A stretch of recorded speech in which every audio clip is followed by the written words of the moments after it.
வணக்கம். நம்ம ரகரம் தமிழ் வகுப்புல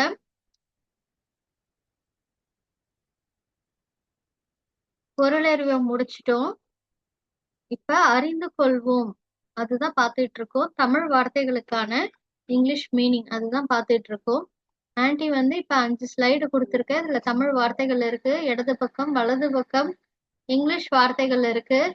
நீங்க என்ன பண்ணணும்னு ஆல்ரெடி உங்களுக்கு தெரியும். இந்த அசைன்மெண்ட் ஆல்ரெடி பண்ணிருக்கீங்க.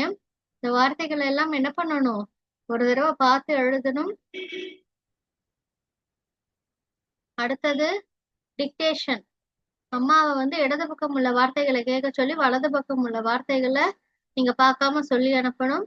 அடுத்த டிக்டேஷன் ரைட்டிங் டெஸ்ட். அவங்க இந்த இடது பக்கம் உள்ள வார்த்தைகளை டிக்டேட் பண்ணுவாங்க. அது அப்படியே நீங்க காதால கேட்டு பார்க்காம எழுதி வலது பக்கம் உள்ள வார்த்தைகளை நீங்க என்ன பண்ணணும், பார்க்காம எழுதி அனுப்பணும். சரிங்களா? இதுதான் அசைன்மெண்ட். 3 அசைன்மெண்ட் சொல்லியிருக்கேன். ஒன்னு ரைட்டிங் அசைன்மெண்ட் வித் சீயிங், அடுத்தது oral dictation test, writing dictation test. சரிங்களா? ஏதாவது சந்தேகம் இருந்தா எனக்கு கேளுங்க. தேங்க்யூ.